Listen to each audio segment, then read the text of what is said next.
All right. So let me frame this out a little bit. All right. Well, first of all, so this is not just me sharing some insights here today. I got my friend, Josh Killingsworth. Okay. And he's here to really share some ideas that are so simple, but at the same time, incredibly complex. Okay. Those two things can like hold hands and walk together, by the way. I just published a video like on my YouTube channel about how to get your first 5 paying clients.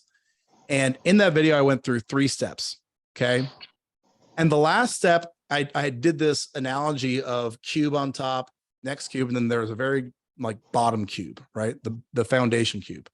And that foundation cube is based on how I learned it. So I want to share a quick story, and then I'm going to introduce Josh because this is kind of like his superpower. Okay. Back in the day, I did mortgages. Okay. And I was a 24-year-old kid, and I didn't know nothing about nothing. But I had a whole bunch of friends that were like, hey, if you come in and learn mortgages, we'll send you all of our deals. They were real estate agents, right? I was like, well, I'd be stupid not to do that. So I get in, get my license, go to my friends. I'm like, license, boys, let's roll. Nothing, crickets. They're like, oh, we don't got any deals right now. Oh, we already sent those to other people. I'm like, oh man. And so here I am, new job. I actually had one little baby on the way. I'm thinking, what did I do? I got no money. I'm on commission job. What do I do? And my branch manager was like, go to real estate agents' office, talk to them, take them to lunch. I'm like, I don't got no money to take people to lunch. What are you talking about? And so I go to the real estate agent office, and I'm sitting in the lobby. And in the lobby, there's these real estate magazines, you know, and the one here locally is called Homes and Land. So I pick up Homes and Land, and I'm thumbing through. I'm like, oh, this would be sweet if I could like do these loans. These like $1 million loans, but there's no way that lady's going to send it to me. And I go through, thumb through, and then I come to this page, and the loan officer and the real estate agent's name is Christina McNeil. She's a bilingual first-time homebuyer specialist. I'm thinking, well, I speak Spanish. I'm new in the game, and I'm kind of the age of the people who are buying homes for the first time. And I know that for the branch that I work in, nobody wants to do those first-time home buyers. I'm like, all right, sweet. So here's what I'm going to do. And by the way, a couple of weeks had gone by, and I was getting super desperate. So I called up Christina McNeil. Like, hey, Christina, my name is Sam. I was looking at Homes and Land magazine, and it looks like you work a lot with first-time home buyers, and they speak Spanish. If you're interested, I'm a specialist in first-time home buyers. I understand all the programs, and you don't have to translate for your customers anymore because I do speak Spanish. If you have any deals that have gotten rejected by other people or taking too long, I'd be happy to take a look at them. Boom, 5 deals that day. So all of a sudden I go from all of these real estate agents who have zero interest in working with me to a lady who is foaming at the mouth to give me as many deals as she can. And here I'm, and by the way, I never had to get another agent ever again. She brought all of these agents. Josh, you don't know this, but I became a gringo prestamista. I had a radio show on La Grande, and I was like, hola, yo soy el gringo prestamista. Hoy día vamos a hablar de, like, whatever, you know, el hipoteca de la first-time homebuyer. And so there I was, crushing it, making so much freaking money, I didn't know what to do with. All right. And all of a sudden, I became a sales genius in an hour. Or did I? So that's the setup. That's what we're here doing today. Josh's superpower is taking people, and by the way, he's a copywriter. I'll do a little bit of an intro here. He's a copywriter. The guy knows how to use words and turn them into money. I have told him who our audience is, what they struggle with. He's worked with people like that before. But the big thing is, and what we're going to talk about here today, is the stumbling block that you don't know you have is a simple one. But how do you solve it? How do you figure it out? How do you find your little place in your solution? So anyway, Josh, I will also here one more setup. I talk a lot. One more setup. Josh and I have been like Facebook friends for a long time. I don't know how we became Facebook friends. Doesn't matter. but I run around in a lot of circles with people who are really good copywriters, right? Did I tell you I was on Garfinkel's podcast, Josh? Really? So was I twice. Okay, Nice. so yeah, I was on Garfinkel's podcast. Nice. Anyway, so Josh is like posting stuff on his, which if you guys don't know that, like that is the Copywriters Podcast. He's known as the copywriting coach. If you're on his podcast, it means you know what you're talking about. Okay. Fast forward. Maybe a couple of weeks ago, I see Josh post how I got a 100% opt-in rate. No, that's not it. It was 100% opt-in rate was the actual thing. The experiment, yeah. Yeah, the experiment. 100% opt-in rate. If you're in like online marketing and that doesn't like capture your attention, then you're not actually in online marketing, right? So anyway, so that's what I was like, whoa, what head spin, 100% opt-in rate. I think to be fair, it was 98.7, didn't you say? 98.5, yeah. Man, you got to be honest in your marketing. Saving grace, though, I think I forgot to turn off tracking my IP That's address. What you said. Yeah. So every time I reloaded it, I think it counted me too. I'm pretty sure I could have got 100. Oh man. Well, we'll never know. We'll never know. You know, that was some deceitful marketing. Anyway, so Josh is a G and an OG. And with that, Josh, thanks for, agreeing to just come on and see, what the best course of action is to help people who are struggling just at this very beginning, like set a really solid foundation. And with that, I'll turn it over to you, man. So yeah, that's like what all of this revolves around, whether it's getting your clients or getting people for your clients, like it's all marketing. And I'm glad you mentioned desperation there in your story, because that's how all of this actually came to be. Is coming up as a copywriter, you're like desperate to be the best and desperate to make it work and desperate to make every campaign perform better than the last one. Like that's the general vibe as in the copywriting career. So it like all built up to essentially doing away with that big black hole. Every time I would have to start on a new campaign, I was essentially starting fresh like you guys, trying to understand who it is that I could help, how I could help them, why they even wanted that help in the first place. That was all the heavy lifting in the copywriting project. So like that's the part I had to get good at to make it take less time, take less effort. So I essentially made more money doing it. But that's where I had to make it as simple as possible to wrap my head around it, make it repeatable. Every new project, like I didn't want to be starting from square one. So I essentially boiled it down into a handful of words. And and it performs really well when it's used in the right way. It's like making an irresistible offer, which is what I considered that 100% conversion rate landing page was. The big thing was like, you can't make an irresistible offer. It's not possible.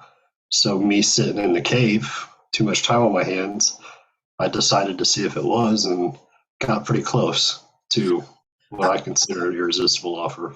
I want to back up just a minute because you and I have had several conversations. And one of the things I think that we see directly eye to eye, we see directly eye to eye on pretty much anything, but you talk about like lifestyle, money.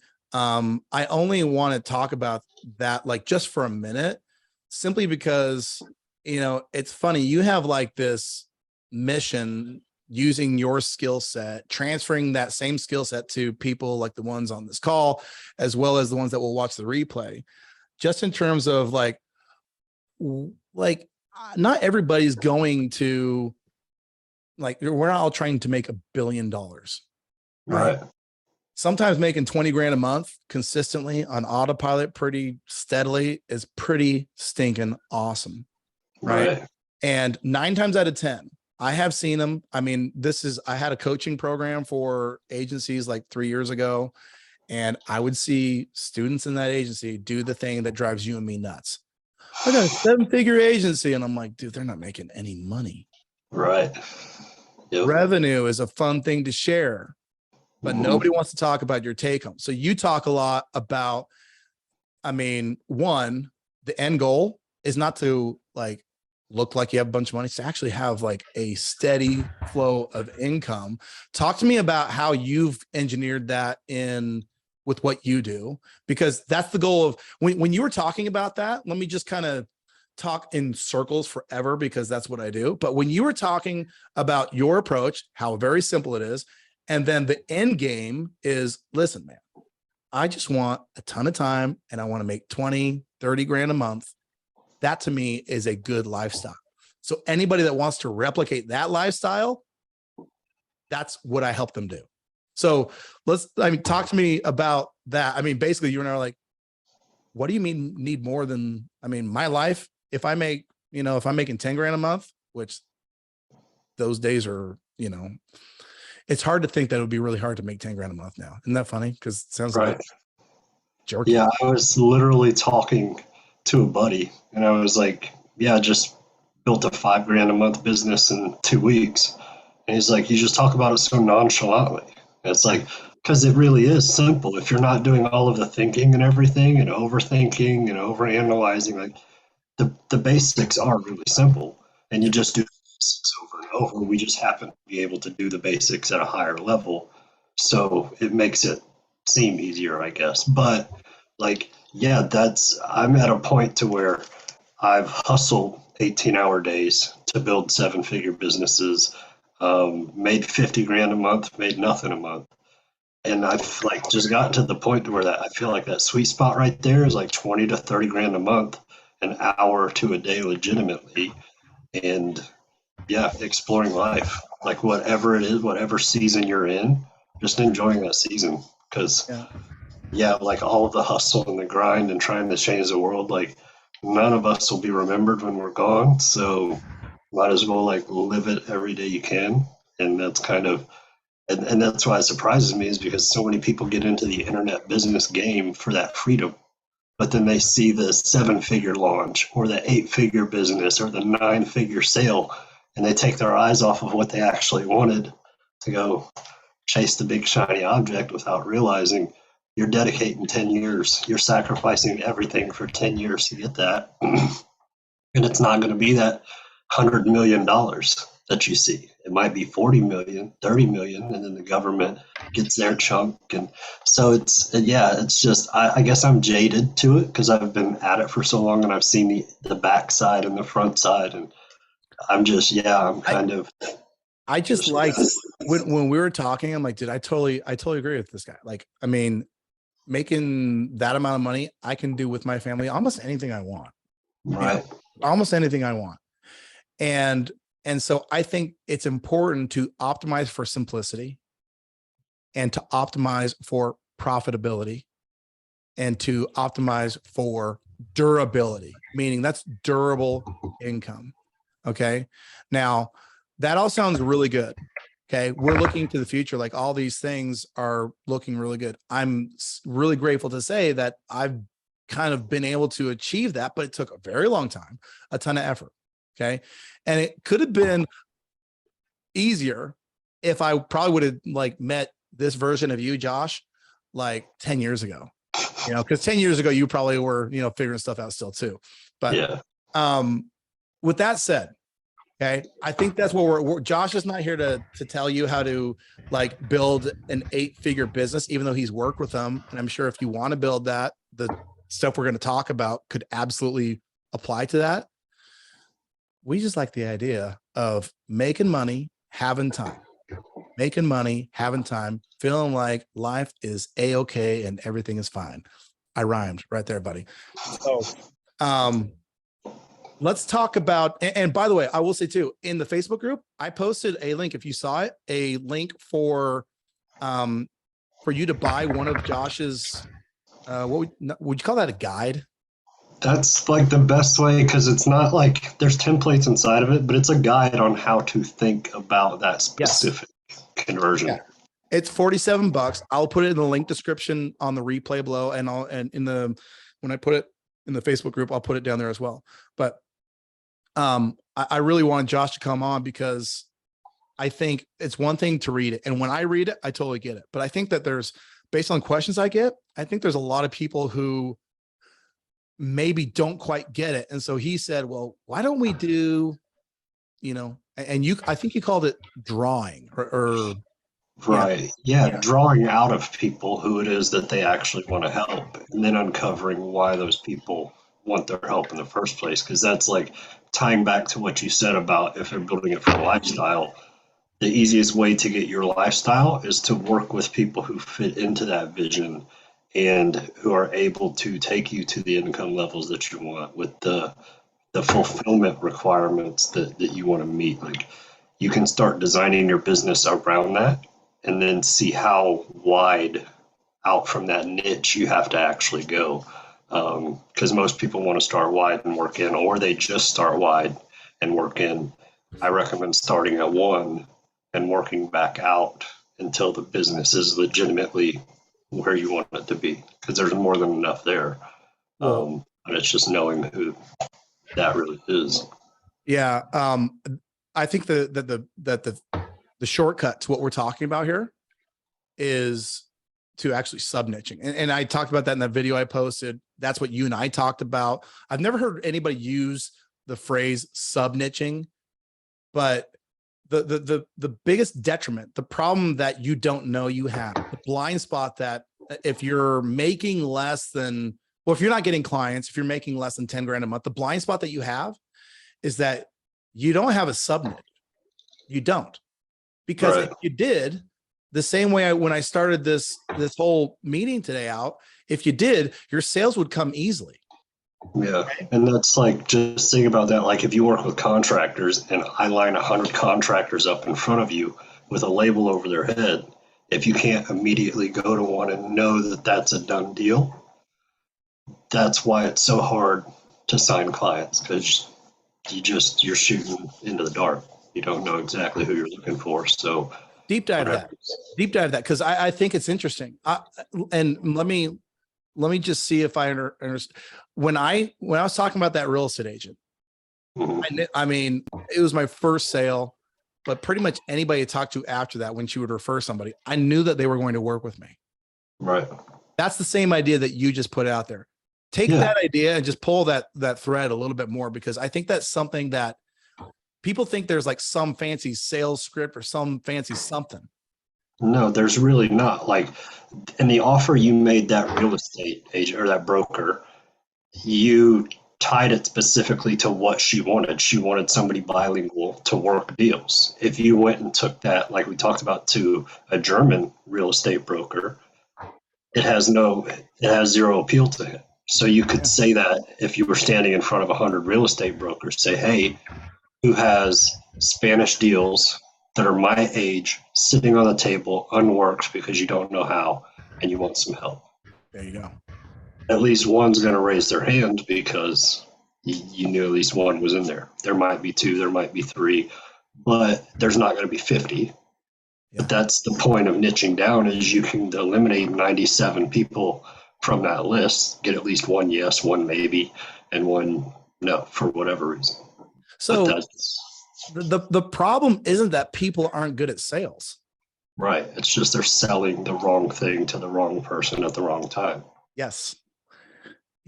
That's, everybody thinks, oh, well, I'm not good at sales, or I don't like, how do I get, fill in the blank. You're kind of, it's kind of like, I mean, it's like trying to bake bread without yeast. It's like, well, you're missing one very important component here. Right. And I think like after working with agency owners for a year, I think the big thing is I would say, just my opinion, discovery calls aren't being treated like a triage, like a doctor's office visit, where if you break your leg and go into the doctor, they don't prescribe you Tylenol. They ask you what hurts and where and what happened. That way they can figure out what they want to sell you or what you're willing to buy. Triage calls or discovery calls are the same way, where you're trying to be an investigator and figure out, hey, what does this person want to buy? And do I want to sell it to them? Do they fit the ideal customer I have in mind? And then on the sales call or the strategy session, you're literally asking them, hey, do you this problem exists? Do you want to solve that problem together? Yeah. But if you went and made that offer to another person on another call, the offer you made to the first one may not appeal to the second because it was tailored specifically to them by asking them, hey, what do you want to buy, without wording it that way. Yeah. The problem, this problem is not a selling problem, right? And I Yep. think Mark Cuban said selling is easy because all you do is help people, Yep. right? So you got to like fill in the blank. What are you helping them with? What are Right. you helping them with? Okay. And whenever so writing ads, like writing copy, writing a landing page, coming up with a product idea. Whenever I work with somebody or whenever I've like done my own stuff in the past, I tell you what, you want to make it really hard to write a sales letter or to write an ad. Try and write an ad that attracts everyone in a category. I'm not even calling it a niche, a category. I want to write an ad so real estate agents can get sales. That seems like a niche because you're talking about real estate agents. But what are you going to write? Naturally, your brain is going to start like trying to get clarity on what that is. Okay. But you flip that switch and you say, okay, well, hold on. How easy is it to write? I'm going to help. I want to find bilingual first-time home buyers in this market, whatever, like then all of a sudden your ads become incredibly simple, right? Yeah. And you start getting response all of a sudden. Okay. So was it that you got better at copywriting? No, it was that you fixed the problem, Yeah, you got better at marketing. Yeah. And that's what, yeah. And no, like that's the way I like to think about it too, is like one of the running jokes in the program I helped my buddy grow was business owners is not a niche. It's like you just said, you can write an ad to business owners, but what are you going to do with the attention once you've got it? But if you work with contractors, you can go a level deeper. Okay, contractors doing 5 million a year who do residential, handle insurance claims with a team of 10. And most people would stop there. But a layer even deeper than that is a contractor doing 5 million a year, team of 10, handles residential insurance and looking to grow to 10, looking to start using social, and looking to grow their team. The niche there is any of those three things, Any taking of their those three revenue things. from That's right. 5 million to 10, or helping them tap into social and viral, or growing their sales team from 5 people to 10. Like those are three offers you can make to that specific niche because you understand what their goals are and the problems that, like, that's where the niche is when you bridge the gap between the problem they're experiencing and the goal that they've got. I feel like this is not a criticism either. I do the same thing, but I feel like guys like you and me use the word offer way too broadly, right? And because you just used it there. And again, it's not a criticism. It's just sometimes I feel like when people hear us say, those are three different offers, right? My favorite quote in marketing is from Gary Bencivenga. And he said, I tell copywriters, but I'm going to say marketers. I tell marketers again and again, a gifted offer beats a gifted pen. Okay. Right. And so I want to just real quick, let's like put a little bit of context around that one word because it's used so often that it almost becomes meaningless now. Right. And I think the reason it became meaningless is because of the copywriting world, because we get one chance to make one offer. That's it. When you're face to face or on the phone or on Zoom with clients, you have even more power in your hands because you get to make an offer specifically to that conversation that you had. And that offer is just, hey, do you want to work on this together? You're extending the olive branch, asking them, do they want to work on solving this problem together? Yeah. And then the next person you talk to, based on your qualifying, your discovery, and all of that, you're going to make another offer specifically to them. So I believe copywriting ruined that word offer. Yeah. If not, marketers did, because if it's not copywriters, it's the marketers that use it.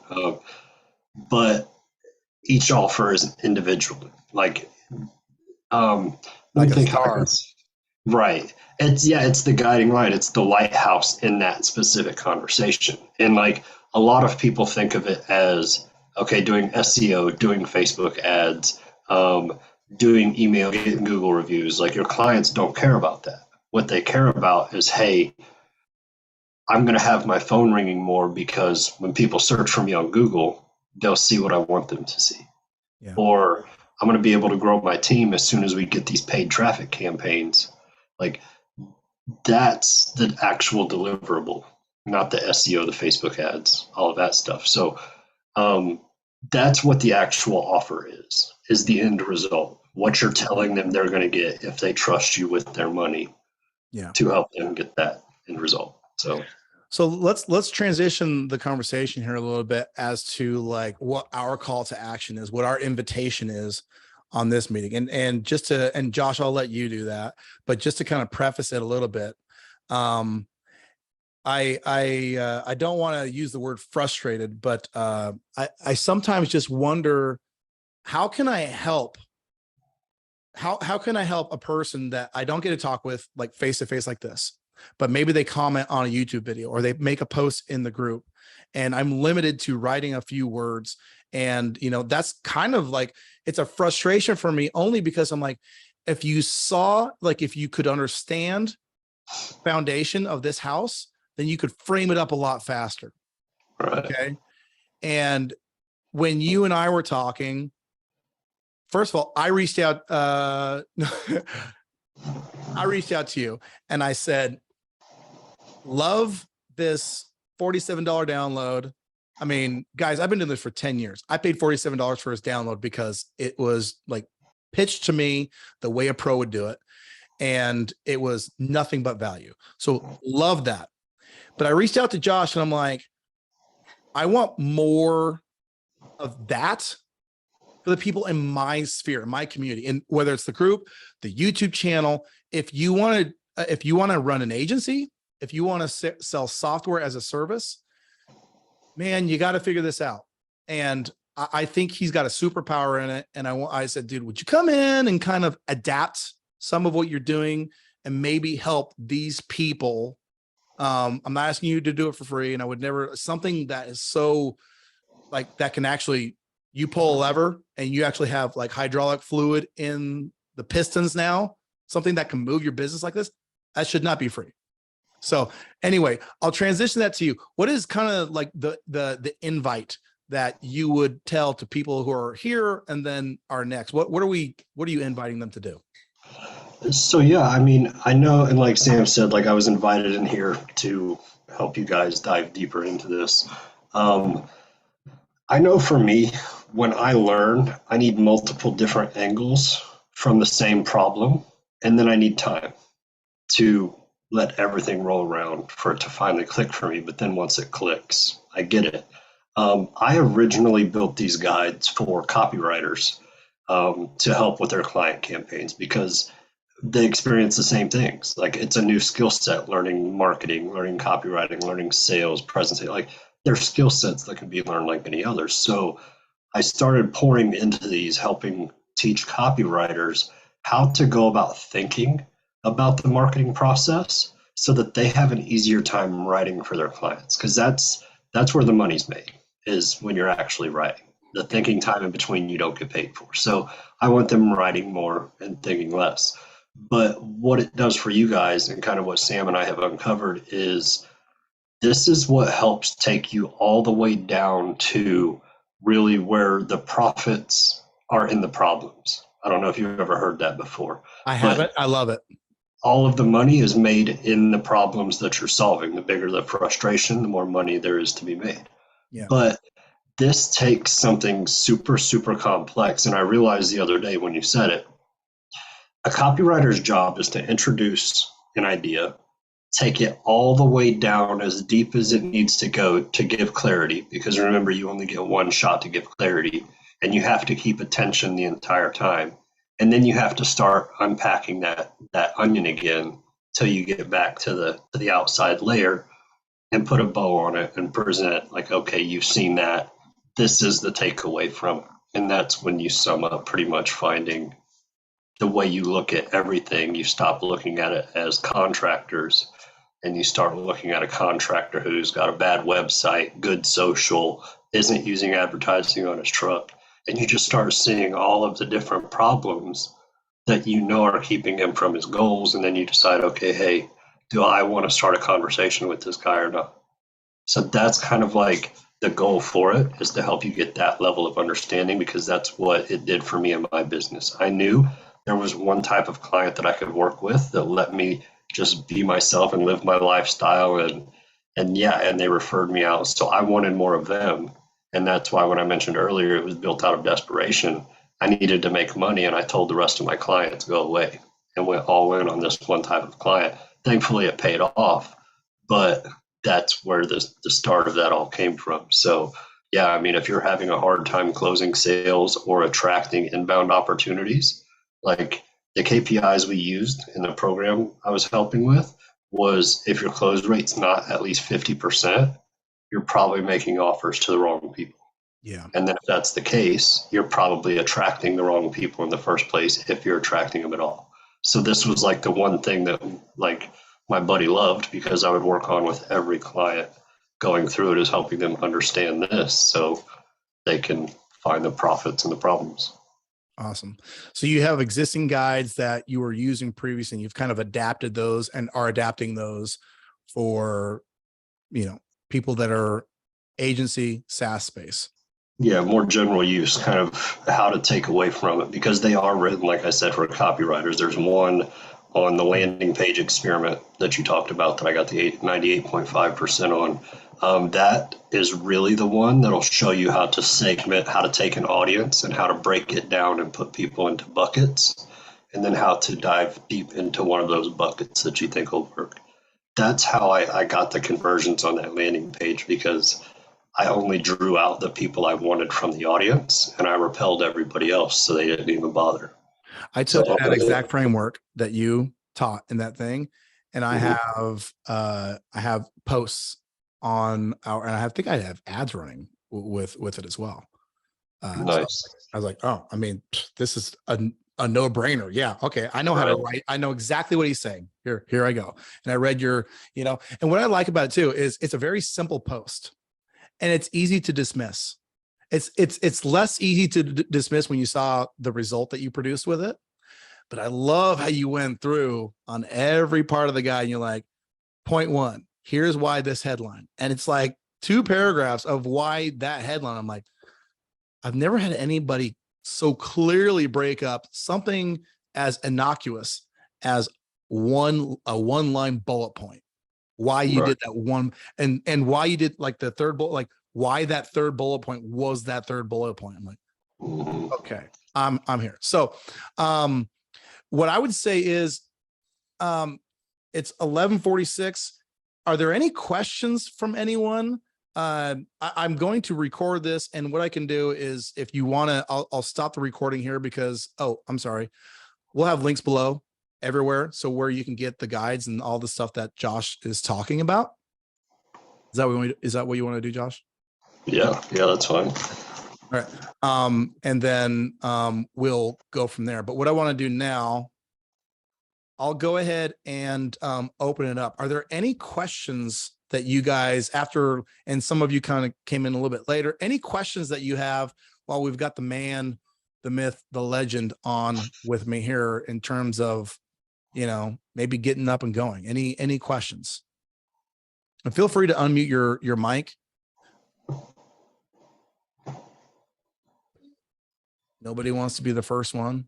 So when you're thinking of your people that you're targeting and who you can help the most, like where do you go to think of that, pretty much? Start at the end and work your way backwards. So like, if you had the perfect business, who's the client that is helping you get there? Who's the clients that are still around with you when you've got the perfect business? What do they look like? What frustrations don't they bring to the table? Because I'm sure you've probably worked with some, you're like, yeah, never again. And then like that's the time part, is only you can decide that. But like, who is it? Who's the broad audience that you serve? Is that for me? Is that Yeah, question? yeah.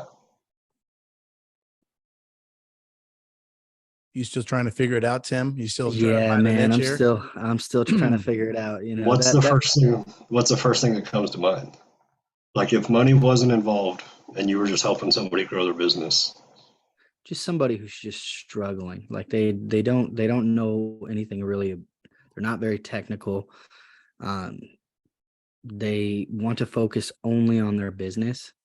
They don't want to mess with anything like the technology part of it. They want me to just handle everything, and they want to focus solely on what they're good at. It could be, I mean, because I have clients in different niches, Right. so it's really hard to say I mean, I've struggled with this all the time. Like And that's what I was going to ask, was the somebody. So you've got multiple niches. You've kind of taken work as it's come in.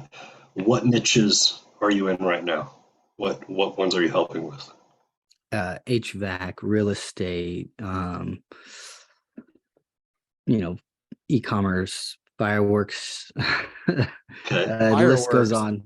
Yeah, list Explosive. goes That's on. super granular, but that's kind of dope, honestly. That's what I was about to say, getting explosive results. I Yeah. mean, honestly, right there, like if you enjoy that, I would become the fireworks marketing guy. Like I would be selling my clients out every 4th and New Year's Eve and Memorial Day. But knowing that, of those four you just mentioned, who do you actually enjoy spending your time with? Or who's the easiest to work with? Who's the easiest to make money with? Real estate all the way. Can you see yourself doing that for 10 years? No, I couldn't. Okay. Even though it's the good money, it's It's the money, right? yeah, it's Because just the money. That's what yeah. It's that's not where this comes back to your personal choice. You've got the choice of money or comfort and freedom. And I can't say freedom like that. I mean time freedom. Because if the money's there, you're going to continue chasing it. Just human nature. But like in my case, I'm semi-retired. I'm not chasing 7 figures anymore. I would go for probably the fireworks, sign 10, 15 clients at $5,000 a month, and then hire a team of a couple of people around me to fulfill. So I get to go, I guess, tour their factories and blow stuff up. And so, That is, that would be the added benefit. I'll say another thing to you as well. It's not about how much money you can make on a client. It's how long you can keep a client. correct. Yes. How long you want to keep them too. Yeah, that too. Yeah, that too. But most people struggle making money in their agency because their churn rate's stupid, right? They get a customer, put them on retainer, and they can't keep their clients very long. That I know it's not something I'm perfect at. It's not something, I mean, traditionally really bit me in the butt. But it's something that I'm heavily focused on, right? And I'm heavily focused on that, so much so that now I focus on like the whole process. So if you look at all the niches that you're serving, who can you really deliver results for? You know what I mean? Who can you really deliver results for? Because the longer, the better you are to the money. So Josh said problems equal profits, right? Is that what the phrase is? Yeah, the profits are in the problems. Yeah, profits are in the problems. The closer to the money you are, the more they can't get rid of you. Correct. Right. Yeah. And that's like the part of the easier part, is if it's easier for you to make money with them because you're better at making money with that specific one, then it's easier, and it kind of offsets the other stuff. But because you're better, you keep them forever. And Our first UpHex user is a guy named James Nielsen Watt, and he has a coaching program for doctors. He's over in New Zealand, and he uses UpHex by he makes his UpHex account. It's free for his users, 100% free. Okay. They're paying for coaching and they get great results from this. But the problem is there's other people that do the same thing that he does. So he's like, oh, okay, I'm going to put UpHex in here. They're still paying me money. I'm just going to make this thing free. Right. And he positions it as free. Okay. And so like part of it is strategy, but none of it works unless none of it works. None of it works. And this entire conversation, the last 40, 50, whatever minutes, all hinges on what Josh is asking in terms of questions, Tim. It's like you may not want, like, you can't date around forever. At some point in time, you got to settle down. You know what I mean? And it's a little more forgiving than marriage, because like 2 years from now, you can true. divorce the business. Yeah, that's true. Right. But yeah, exactly. Like eventually you have to decide, okay, this is the direction I'm going. And then you commit, but you commit knowing you've drilled down to the actual problem you're solving. And then you start seeing more people with that problem in business. As Can I cliche ask you a question, Josh? Yeah, go ahead. How much pragmatism goes into this discovery process? Meaning, if I know, for example, a nail salon has, they're only making whatever, like, I don't know how much money they make. I guess it's probably not a ton, right? And then I know that a solar company makes mega tons of money on every deal. How much of that goes into this process when you're working and helping people figure out like a sub niche? How much of that goes into the conversation, pragmatically speaking? A lot of it. So in my market for copywriters, there's a very fine line where copywriters barely keep the lights on and then stuff clicks and they make really good money. Yeah. So you have to be in there at like that 1% mark where they just decide, okay, enough's enough. I don't need to buy anymore. I'm just going to figure this stuff out. So it's really, really hard to sell. Otherwise, they're too broke or they just don't need it. So a lot of that goes into it. And I know you mentioned earlier, like kind of struggling with their business. That jumped out at me because you can use what's in these guides to aim yourself away from people that are struggling in their business, because in the long run, that gets very tiring. And as you start to understand more about, okay, that client kind of wore me out, this one doesn't as much, let's get another like this. You keep working your way up the food chain of clients till you're really dialed in on that very one specific, like, I'm solving this problem for this client, where are they at? That's when you turn on the cold traffic. You start ramping up the organic machine. Like, that's when you scale.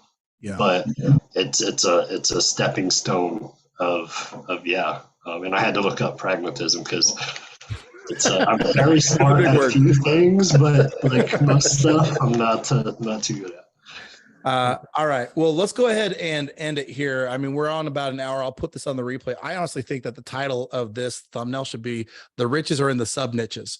You know what I mean? And it's really interesting. I can't emphasize enough how much, once I figured out that one thing, and I fell again ass backwards into it. Once I figured out that one thing, how my marketing became easy, my funnels became like would convert. Whenever I put together an ad, if you guys have seen me and watch me build, I'm never going like top service. I'm always digging down. Right. So, Josh has got guides that will be available, again, below in the description below, as well as I'll post them in the group. I'll update the post that I just posted with this here. I love using those at everyone posts. I use it today. Sorry if you hate them, but if I think it's important, I will use it, right? If I think it can benefit and help a couple people, I will use it. And if you don't like it, then adios. Adios, muchachos. All right, guys. Thanks for everything. Josh, thanks for sharing, man. Really appreciate you. Yeah, absolutely. Yeah, I mean, if there's any questions or anything, I'm still in the group, so cool. Feel free. All right, guys. Sounds good. We'll check you later. Take it easy.